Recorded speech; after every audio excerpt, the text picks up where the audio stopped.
Bonjour à tous, j'espère que vous allez bien. Aujourd'hui on se retrouve pour le 85e épisode de Over the Results consacré à Money in the Bank 2017. Voilà, donc déjà, avant toute chose, je tiens à m'excuser de l'heure de sortie. À la base, je voulais pas vous faire de la vidéo aujourd'hui. Pourquoi? Parce que je suis extrêmement malade. De toute façon, je pense que ça se voit sur ma tête. Bon, de toute manière, la qualité de l'image n'est pas très bien, donc peut-être que vous le verrez pas, mais je suis extrêmement fatigué et extrêmement malade. Et je pensais pas vous faire de vidéo aujourd'hui, peut-être plus tard dans la semaine, mais finalement je vous la propose quand même aujourd'hui, étant donné que j'ai bien aimé le show. Donc juste pour ça, n'hésitez pas à vous abonner. Encore une fois, je vous rappelle que l'objectif c'est 2000 abonnés d'ici la fin de l'année. Je pense que ça va être compliqué, mais ce serait pas mal si on s'y rapprochait. Donc n'hésitez vraiment pas à vous abonner. Je vous propose tout le temps des vidéos d'analyse, une par semaine. Donc ça me prend 6 heures par analyse, faut quand même le savoir. Donc juste pour ça, un petit abonnement en plus, c'est juste un clic, donc je compte sur vous. Voilà, juste avant de commencer la vidéo, comme d'habitude, je vous rappelle que vous pouvez laisser un like si vous avez aimé le pay-per-view, ou laisser un dislike sur la vidéo si vous l'avez détesté. Premier match, Carmella remporte le tout premier Money in the Bank féminin de l'histoire dans un match plutôt bon de 13 minutes. Alors le 13 minutes me dérange, j'ai mis 1 point parce que c'est plutôt pas mal. En comparaison avec le Money in the Bank qui fait, masculin qui dure 30 minutes, ça fait un petit peu faible. Mais j'ai marqué, enfin c'est un opener, j'ai pas pu faire la comparaison avec le Money in the Bank masculin vu qu'il n'était pas encore passé. Donc 13 minutes c'est bien pour les femmes. Ça aurait pu être beaucoup mieux. J'aurais préféré un 15-20 minutes. Voilà, je vous le dis. Mais je mets quand même le point entier. Sinon, bon rythme. Bonne prise de risque de la part de toutes les lutteuses. Vraiment, ça fait vraiment plaisir. J'ai marqué le selling est encore imparfait. Mais sinon, c'est vraiment bon. Au contraire du Hell in a Cell, le tout premier Hell in a Cell match féminin qui avait opposé Charlotte à Sasha Banks l'année passée. Je sais que je vais tout le temps cracher sur ce match. Mais je vais prendre, il y aura encore tout le temps des premiers chez les femmes. On va avoir, si je dis pas de bêtises, un Last Woman match, enfin un Last Woman Standing match au prochain NXT TakeOver entre Nikki Cross et Asuka. Donc forcément je vais faire des comparaisons. Et le Hell in a Cell match, celui qui opposait Charlotte à Sasha Banks, était mauvais. Et celui-ci, ben, il était quand même bon. Faut le dire, il était bon. Ça se rapprochait de celui des hommes, même si ça ne le vaut pas encore. Mais j'ai bon espoir concernant les femmes. Je pense que ça pourra offrir bientôt, pourquoi pas un 9,5 ou un 10 sur 10 dans l'avenir. Sinon j'ai marqué le finish est intéressant, donc il voit James Ellsworth décrocher la mallette et la lancer à Carmella. Ça me rappelle un petit peu, alors c'était à TLC, lequel 2010 c'est possible, je sais plus. En tout cas le ladder match pour le titre intercontinental qui opposait le champion Ziggler à Kingston et à Swagger dans un match triple menace. Et c'était Kingston et Swagger qui avaient décroché la ceinture et les deux l'avaient lâché. C'est Ziggler qui l'avait récupéré en bas. Et c'était donc Ziggler qui avait remporté le match. C'est pas tout à fait la même chose là dans le sens où James Ellsworth n'est pas dans le match. Mais je pense que c'est quand même assez clean. De toute manière, il n'est pas dans le match. La première à avoir touché la mallette, la première participante à avoir touché la mallette lorsqu'elle était décrochée, c'est Carmella. Donc Carmella mérite de toute façon d'être Miss Money in the Bank. Mais je reviens franchement, pourquoi pas demain, des SmackDown, voir Shane McMahon qui annonce un match entre James Ellsworth et Carmella pour tout simplement désigner qui serait Miss Money in the Bank. Parce que pour moi, Ellsworth, on pourrait faire un truc assez fun dans le genre, c'est elle, Miss Money in the Bank, enfin c'est lui, Miss Money in the Bank plutôt. Et ce serait pas vraiment choquant dans le sens où on a déjà eu un Santina Marella qui était Miss WrestleMania, on a déjà eu Chyna qui était championne intercontinentale, donc voilà, ça me choquerait pas et Carmella pourrait remporter justement la mallette suite à une victoire contre James Ellsworth par exemple. Ça pourrait être un petit peu plus interactif et un petit peu original, même si c'est pas tout à fait ce que j'ai aimé. Le finish il est intéressant, mais vous savez que je déteste Carmella donc c'est pas ce que j'ai aimé. Autant aller dans ce sens là à mon sens. Concernant la note du match, j'ai mis la note de 8,5 sur 10 parce que ça le mérite amplement.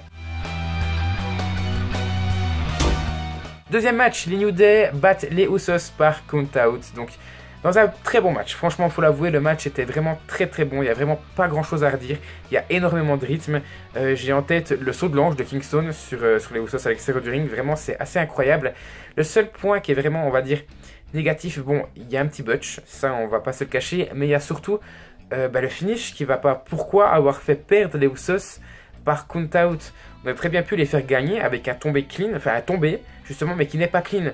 Par exemple, je sais pas, Jimmy qui tient les pieds de Kofi Kingston qui se fait avoir le tombé par Jay. Enfin, vous voyez, on aurait très bien pu avoir un truc comme ça, une victoire par tombé, par triche. Au lieu d'avoir un truc comme ça, je trouve que c'est un petit peu dommage. Vous voyez, j'ai mis la note de 8 sur 10, mais ça méritait très clairement un 9 sur 10. Troisième match, Naomi bat Lana pour conserver son titre féminin de SmackDown. J'ai marqué dans un match très moyen. Bon, on va pas se le cacher, j'avais peur de Lana. On va parler principalement de Lana vu que Naomi va suivre son rythme à peu près tout le match et va même se faire pas mal dominer par elle. J'ai marqué Lana, il y a du positif, mais il y a surtout beaucoup de négatifs. Le positif, c'est qu'elle fait quelques bonnes prises. On va pas lui enlever ça, notamment les souplexes sont assez bien réalisés. Mais elle reste vraiment mauvaise en termes in-ring, au niveau acting ou même selling. C'est totalement inexistant. Elle hurle encore pire que Kelly Kelly. Vraiment, c'est insupportable. Le match a duré 7 minutes. Ce qui n'est pas vraiment énorme pour un match féminin. Et surtout qu'ils ont mis ils ont mis 3 fois plus de temps sur ce match-là que le match entre Bliss et Bayley à Extreme Rules. Donc c'est vraiment dommage et je comprends pas cette décision. Mais vraiment, 7 minutes c'est court, mais tellement Lana crie et m'insupporte que j'ai trouvé ce match long. J'ai trouvé ce match très long. Même alors que c'est un match pour le titre, non vraiment c'est vraiment dommage, elle est insupportable. Le bon côté c'est l'intervention de Carmella qui va rajouter du suspense et un petit peu de rythme parce qu'il en manquait par moment. Donc ça aurait pu être bien pire, mais ça aurait pu surtout être beaucoup mieux, d'où mon 5 sur 10. Quatrième match, Jinder Mahal bat Randy Orton pour conserver son titre de la WWE. Dans un match excellent, vraiment meilleur que ce qu'ils nous ont proposé à Backlash. J'ai marqué un début très technique, notamment avec des prises de soumission de Mahal sur Orton. C'est très intéressant de voir Mahal dans ce côté-là, lui qui est plutôt, on va dire, brutal plus que technique. Là, ça m'a fait plaisir. Et on a une deuxième partie qui est ultra brutale, avec un Orton qui va détruire les Singh Brothers, et surtout Jinder Mahal un petit peu avant ça. Mais la destruction des Singh Brothers, elle est magistrale. Au bout d'un moment, les Singh Brothers se font bannir de l'arena. Finalement, ils vont trouver un stratagème pour essayer d'attaquer Bob Orton. Ils ne voulaient pas l'attaquer, ça se voyait. Ils voulaient plutôt provoquer Randy Orton pour que celui-ci ait l'attention sur eux plutôt que sur Jinder Mahal qui vient de se ramasser un RKO et qui aurait pu justement perdre le titre. Donc finalement, c'est une très bonne stratégie qui est très crédible et les Singh Brothers se sacrifient justement pour leur chef Jinder Mahal. Donc durant cette période brutale, ils se font démonter. Donc ils se font démonter sur les barrières de sécurité. Il y en a un qui se fait ramasser un RKO sur le sol et un autre qui se fait ramasser un RKO à travers la table des commentateurs. Donc c'est vraiment brutal, j'ai vraiment aimé.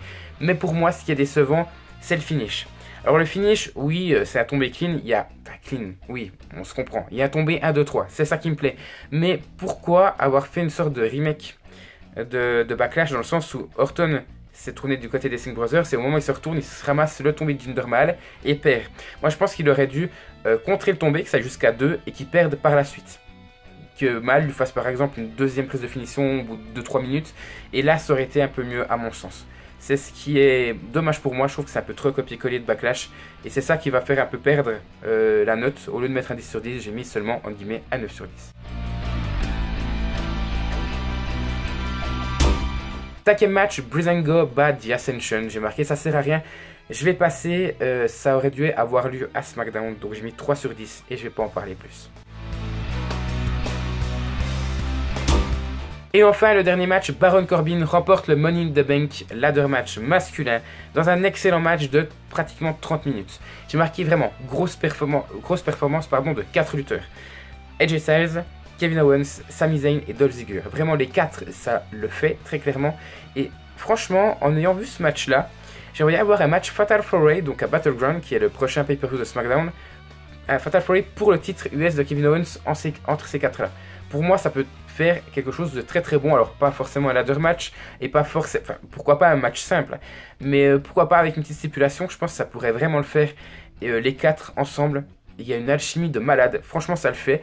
Que dire sur les spots? On a Styles qui balance Owens à travers une échelle, Zayn qui fait pareil sur Owens. Franchement, il s'en est pris plein la gueule durant ce match-là. Et je dis un gros respect pour lui. Vraiment, ça le fait. Ce lutteur est le futur de la compagnie. Ça, de toute façon, il n'a plus besoin de le prouver. Mais encore une fois, on l'a vu dans ce match-là. Maintenant, concernant les deux autres, j'ai trouvé Baron Corbin qui est le vainqueur un petit peu en retrait. Qui aurait pu être, alors pas forcément autant dans le côté démonstratif comme les 4 lutteurs, mais plus dans son style de catch qui est un peu un catch brutal. J'ai trouvé un petit peu moins. Enfin, ce qui pose problème, c'est qu'il y a l'avant-match, durant l'entrée de Nakamura, il y a Baron Corbin qui va arriver par derrière et l'attaquer. Et en fait, tout le côté brutal de Corbin, on va le voir avant le match. Et du coup, pendant le match, il sera peut-être brutal, mais ce sera rien comparé à l'avant-match. Donc c'est ça qui va me déplaire.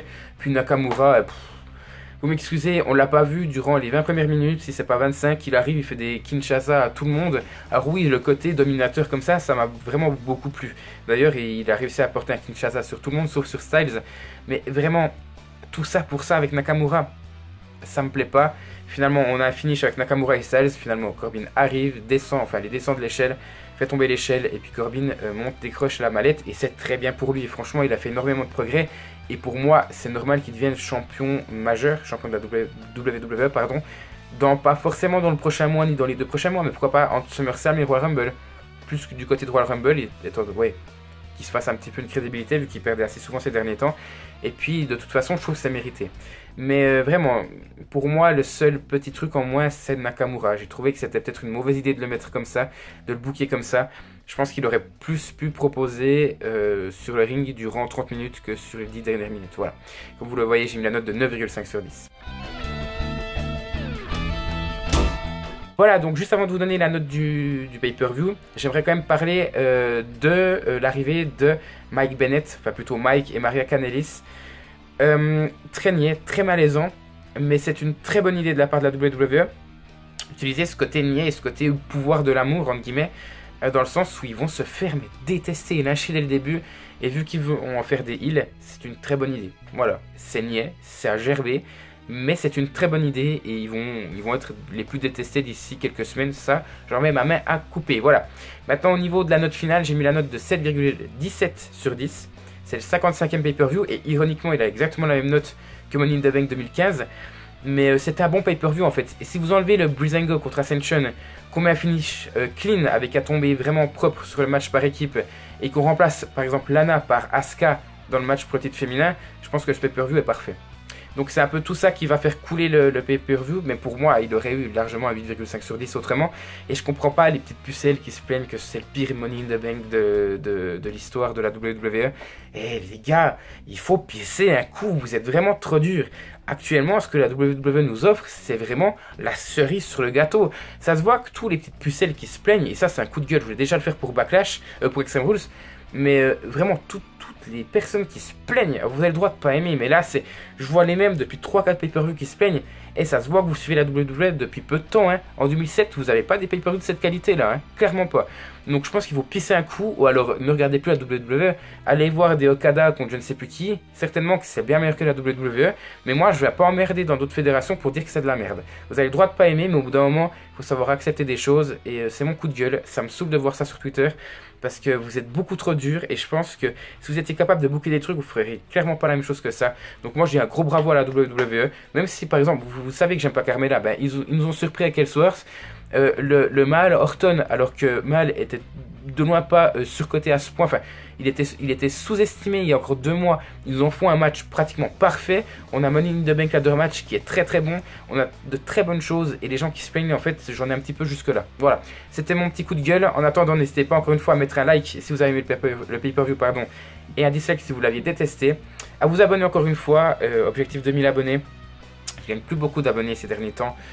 Pourtant c'est la fois où je bosse le plus pour ma chaîne, donc je bosse pas pour ça, mais une petite récompense ça me ferait quand même plaisir, donc n'hésitez pas à vous abonner si vous aimez ce que je fais, et à mettre des commentaires tout simplement si vous avez aimé le pay-per-view ou non. Voilà, encore une fois un grand merci à vous d'avoir suivi cette vidéo, et à tout bientôt pour la suite de la chaîne.